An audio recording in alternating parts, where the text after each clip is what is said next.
Linda, thank you so much for being here. Thank you I for having appreciate me. your time. We're going to have a pretty cool chat. Yes, I hope so. How you doing today? Good. How are you? Good. I have a pretty cool questions. Lindsay was telling me about your business and what you do. I was like, yeah, for sure we're going to have pretty cool conversation here. Great. Good. So tell me a little about your story so we can start like warming up, where Okay. you're from, when you came to Vegas and all that stuff. Yeah. Okay. So I was born and raised in Boston. Okay. I'm a Bostonian through and through. I'm a real sports nut. Okay. My husband and I moved out to Las Vegas about 22 years ago. So now I'm definitely a Las Vegian. Las Vegas. I love it here. I love the business climate here. It makes perfect sense to operate a business in Las Vegas with no state income tax for business. So, Nice.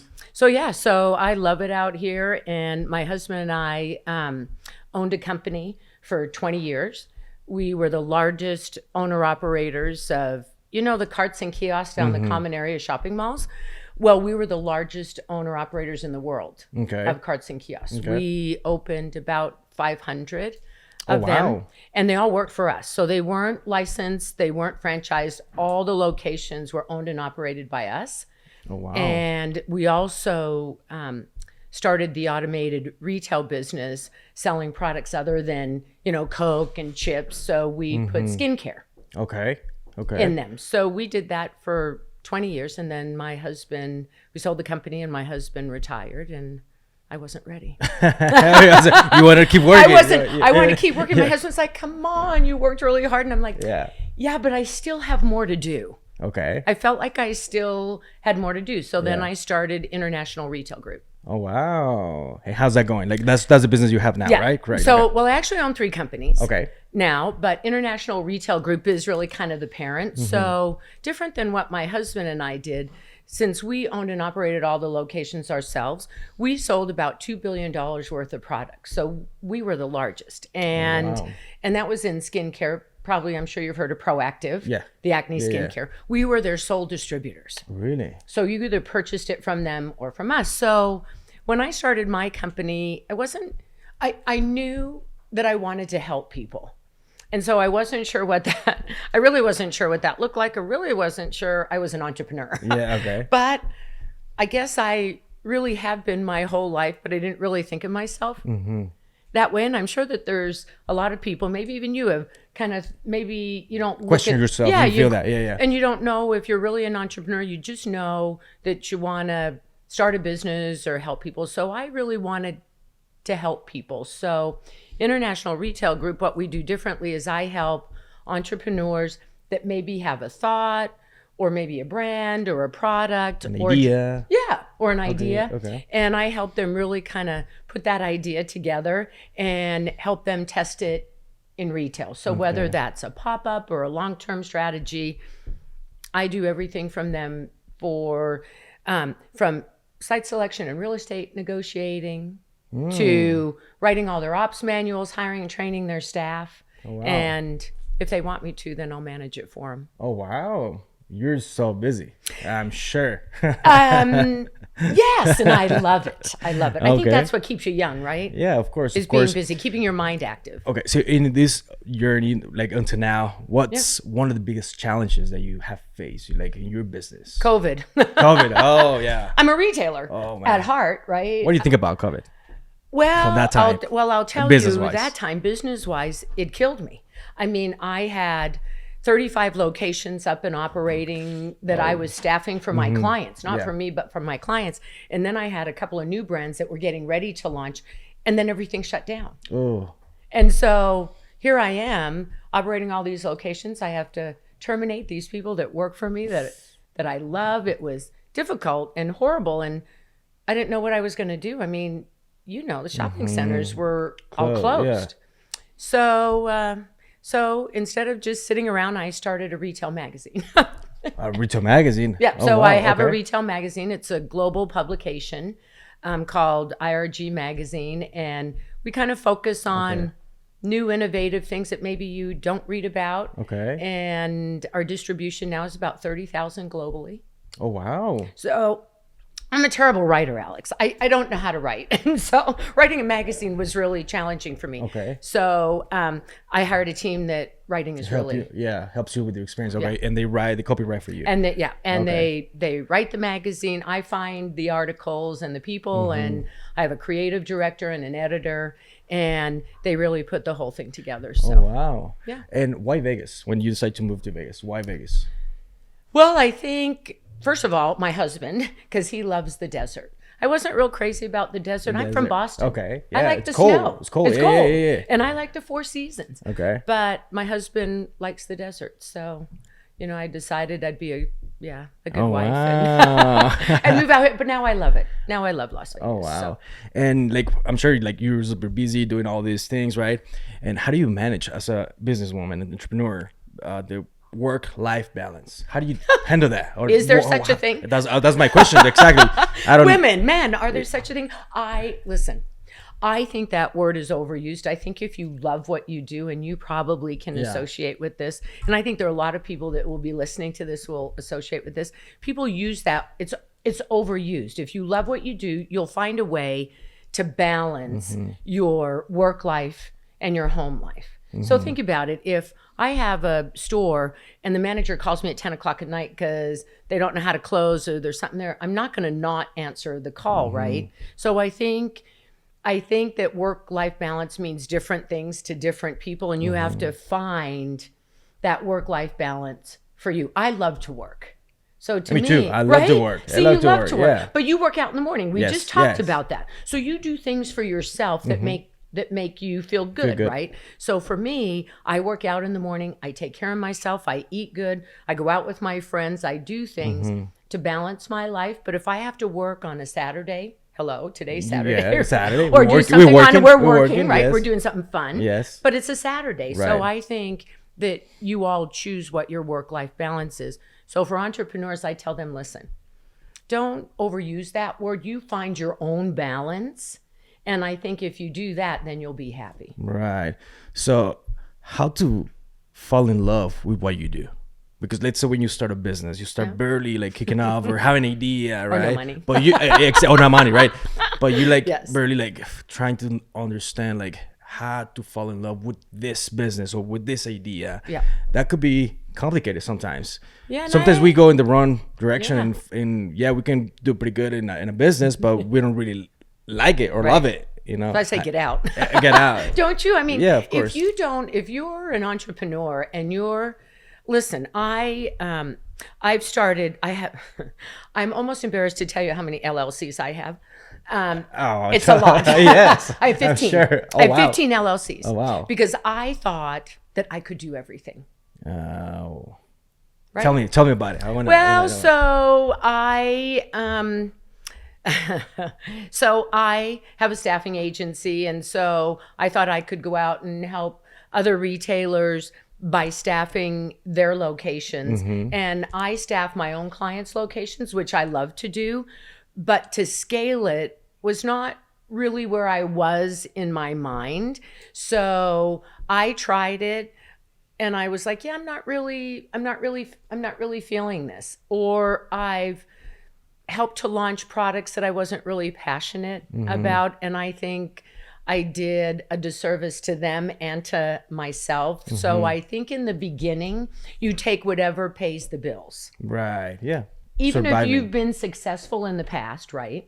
Like my husband and I were very successful with our last business, but it's not this business, right? So when I started this business, it was a whole new thing, right? So I think you have to look at, just because you were successful before doesn't mean you're going to be successful again. Right.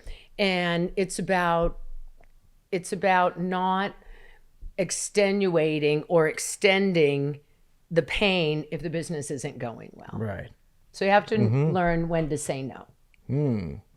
When to say no. I like that. When to say no. When. Sometimes because we take too long to say no. I took everything in the beginning with IRG. My husband's like, what's the matter with you? And I'm like, well, because I want to make money. Yeah. And so I took every client that came in, and then I realized that I wasn't satisfied personally. And if I'm not satisfied, how satisfied are my clients? Yes. Oh, they're not. No, I can tell you. Yeah.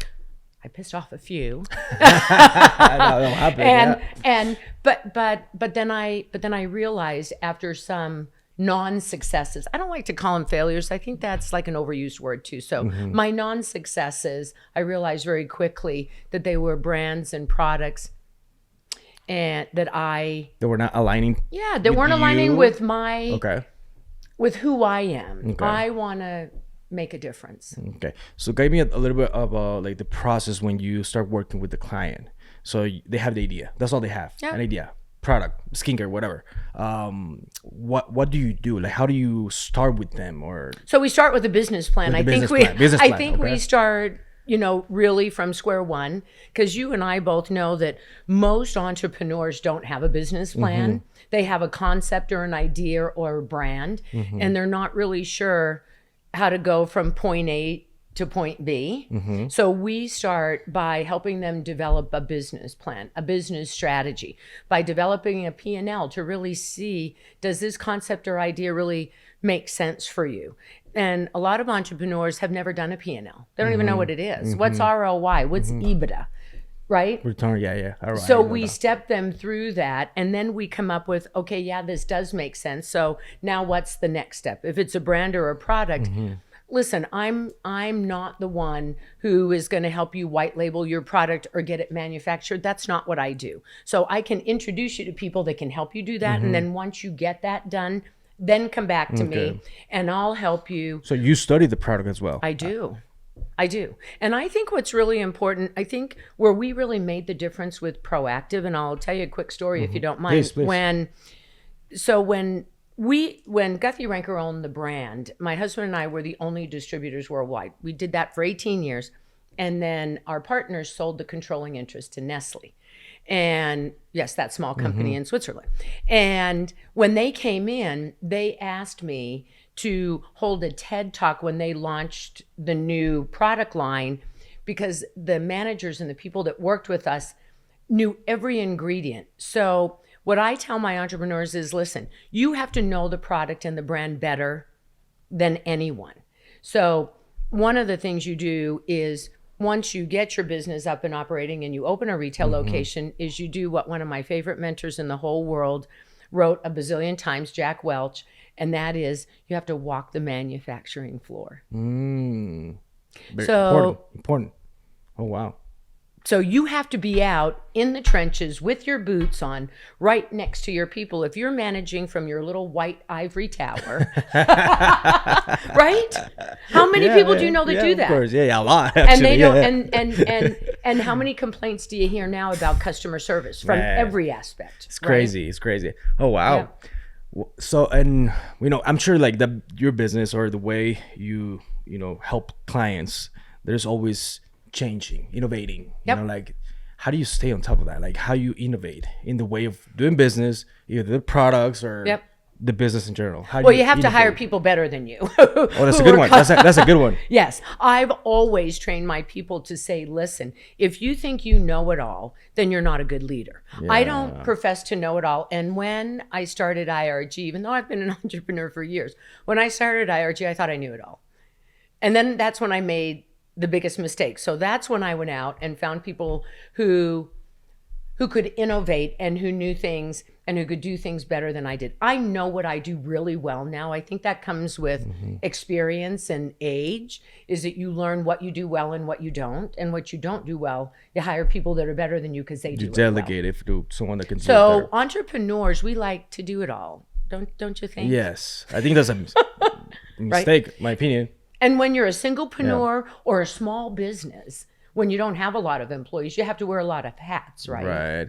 That's the most difficult things, trying to do everything to succeed in a business. It is. Yeah. And once you do that, then I think that's when you have a big chance of failing, when you want to do it all yourself. You have to learn when to outsource. If you can't afford to hire someone, then outsource. Right. I like that. Yeah. Then outsource it, right? Yep. So you don't have to have all the expenses of the employees. So learn what you do well and do that really well. And that's what I teach my entrepreneurs is, listen, do what you do well and then outsource and hire what you don't do well. Yeah, I agree. Because otherwise you're not going to grow your business. I have a couple of clients now that are new in business and who can't see that they can't do it all. They're working 100 hours a week. They're tired, they're exhausted. And you had asked me a question a while ago, and I'm not quite sure I answered it, but it was about how do you get that passion? Yeah. I don't know if you get it. I think you have it, and then if you start losing it, then what I train and talk to my clients about, well, how do you get it back? How can you get it back? And if you can, then maybe there's a different decision to be made. The hard decisions, the hard questions. But that's a hard question too, right? Yeah. Oh, wow. So think about it. Yeah. It's hard. You know, like, I think you need to be passionate about what you do, for sure. Yeah. To make it grow. Oh, without question. Right? Yeah. What do you think about personal development, like as an entrepreneur? I'm a huge believer in personal. I love that question, by the way, because I think if you take care of yourself, being an entrepreneur and a leader, then you can teach that to other people. Yep. And personal development can be physical, mental. It can be like I've taken retail classes at Harvard and Stanford. I've taken classes with Jack Canfield and with John Maxwell. I mean, I think you have to read a lot of books. I think you have to not get complacent. Because if you get complacent in your personal development, how are you going to train the people that you work with, either your employees or your clients, that they have to be continually innovating and doing things to take care of themselves? Yeah, I think when I stopped growing, everything around is stopped growing. Yeah. Like, because I'm not growing. So I absolutely agree with that. Because you need to be like growing. You need to be creative. constantly learning. You need to learning. be constant, and especially as a leader, because people look up to you, right? They look to you, whether it's your clients or your employees or your spouses or your kids. I mean, people look to you. Yeah. And so if you're not continually to develop yourself, you become stagnant, right? Yes, agree. 100%. Doesn't matter how old you are either. Yeah. I think you never stop learning at all. Right. Never. There's always something new to learn every day, one day at a time. Like I call it like that. Yes. So when I go to bed, I always try to have something in my mind. Okay, what did I learn today? I love that. Do you write it down? Sometimes I do. Sometimes, write down. yeah. Sometimes I forget, but I try to like remember. Okay, did I learn something actually new today? And I love that. Of course, that helps me, stay on top of it. Of course. What's your favorite book? What are you reading now? What am I reading now? Well, I'm going back and reading Damon John's book, The Power of Broke, and I know, and the reason being is, and I know it's going to sound a little bit self-serving, but I'm a chapter in the book. Okay. All right. Oh yeah, you told me, right? Yes. But it talks about how these people have made a comeback. Okay. And how, all the chapters in the book are a different story about a different entrepreneur and how they went all the way down to the bottom and climbed their way all the way to the top. So I reread a lot of books. Okay. I'm reading a book now about luxury retail, because luxury retail is making a huge comeback. I mean, we talk about our economy, we talk about retailers closing, but luxury retail is booming. Is booming. Chanel, Louis Vuitton, Prada. I mean, they're all seeing record numbers in retail. And why is that? Do you think it's the customer service? Do you think it's how you're treated when you walk in there, that if you're going to spend $4,000 on a purse, that you expect people to treat you nice? I mean, so I'm reading a book about luxury retail and how luxury retail really gears towards customer service.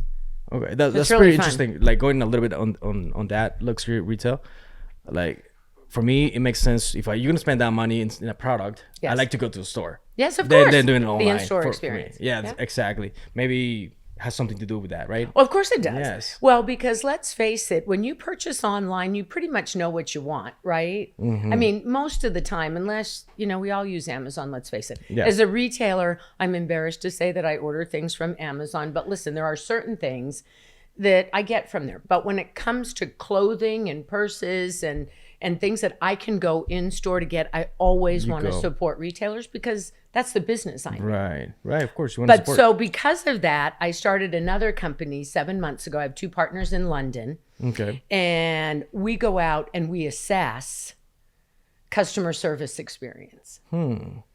Yes. How's that? Like how it It's works? fascinating. We have clients all over the world. We assess retailers and shopping centers, restaurants, residential complexes, hotels for the customer experience. Because let's face it, a lot of people don't even realize how many customers they're losing because of their customer experience. I had a bad experience a few weeks ago at a hotel. It was a beautiful hotel. I posted about it on LinkedIn and I got a call. So first time I got a call from the hotel saying, oh my gosh, we are so sorry. What can we do to make this better? I'm like, I've never had that happen before. Yeah. But so that's what we do. We go out and we call it mystery shopping on steroids. And we not only provide you a very detailed written report on the customer experience, but then we give you real life examples of how you can fix it. Oh, wow. Yeah, and like I that. love it. And we are seeing such a difference. We just got a testimonial from Joe Corradino. He's the CEO of Preet Properties. They own 17 shopping centers. And he said because of the mystery shopping and the feedback that we gave him, he made changes to his shopping centers. Like what kind And of that changes? it's made a difference. That it's cleanliness, it's customer service, they're third-party operators. Like most people don't realize, but customer service and security and housekeepers, they're all third-party operators that are hired by the centers.